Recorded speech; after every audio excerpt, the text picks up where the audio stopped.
કે ટાંકી તોડવા જેવી બાબત, પૂર્વ કેબિનેટ મંત્રીના ગામમાં ગ્રામ પંચાયત બનાવવા જેવી બાબત છે. અવળી મોટી મિટિંગમાં એનો નિવેડો આવતો નથી.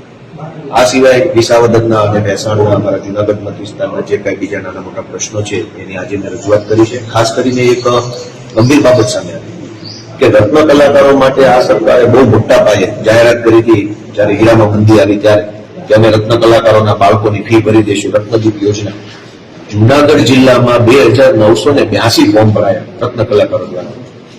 હું 3 મહિનાથી આ પ્રશ્નનો જવાબ માંગી રહ્યો છું. આજે મને જવાબ મળ્યો કે 2982 ફોર્મ જે રત્ન કલાકારોએ ભર્યા એમાંથી અંદાજે 266 જેટલા લોકોની જ અરજી મંજૂર થઈ, બાકી બધી નામંજૂર.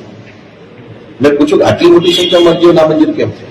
સરકાર જયારે એવું કહે છે કે અમે તો રત્ન કલાકારોને મદદ આપવા બેઠા છીએ અને અહીંયા આંકડો તો એવો આવે છે કે રત્ન કલાકારોના ફોર્મ નામંજૂર થયા છે અને નામંજૂર થવાના કારણો પૂછીએ તો એના સરકારી જવાબો મળે છે.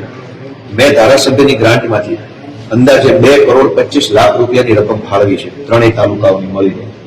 આ 2,25,00,000 રૂપિયાની ધારાસભ્યની ગ્રાન્ટ મારી સહીથી ફાળવ્યા પછી પણ હજુ સુધી અનેક કામો ચાલુ થઈ શક્યા નથી. કેમ કે ફાઇલ ઉપર ફાઇલ, કાગળ ઉપર કાગળ, પ્રોસેસ પૂરી થતી નથી. સરકારમાંથી પૈસા આવ્યા, એ પૈસા ધારાસભ્ય ગામ માટે ફાળવ્યા, હવે કામ થતું નથી.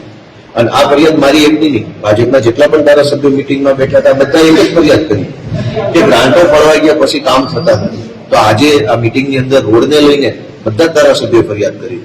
ભાજપના ધારાસભ્યશ્રીઓએ તે મેં પણ બધા સંયુક્ત ફરિયાદ કરી કે રોડ વિભાગ દ્વારા એટલું બધું બોગસ કામ કરવામાં આવે છે, ખાડા પડી જાય છે, ઢીકડા મારવામાં આવતા નથી, મંજૂર થયેલા રોડ ટાઈમે ચાલુ થતા નથી. તો આજે વિધાનસભાનું લાંબુ સત્ર પૂરું કરીને હું જયારે જુનાગઢ પાછો આવ્યો છું તો આજે આ જિલ્લા સંકલનની મિટિંગમાં મેં અમારા વિસાવદર વન વિસ્તારના અનેક પ્રશ્નોને ધ્યાને લીધા છે. ખાસ કરીને એમાં એક બીજો પણ પ્રશ્ન હતો કે આ ઉનાળાનો સમય છે તો તળાવો ઊંડા કરવા, ચેકડેમ ઊંડા કરવા, એમાં પાણીની સંગ્રહ ક્ષમતા વધે અને જે માટી નીકળે માટી ખેડૂતોને ઉપયોગમાં આવે એ બાબત પર ઉપર આજે મારે કલેક્ટરની અધ્યક્ષતામાં ચર્ચા થઈ છે.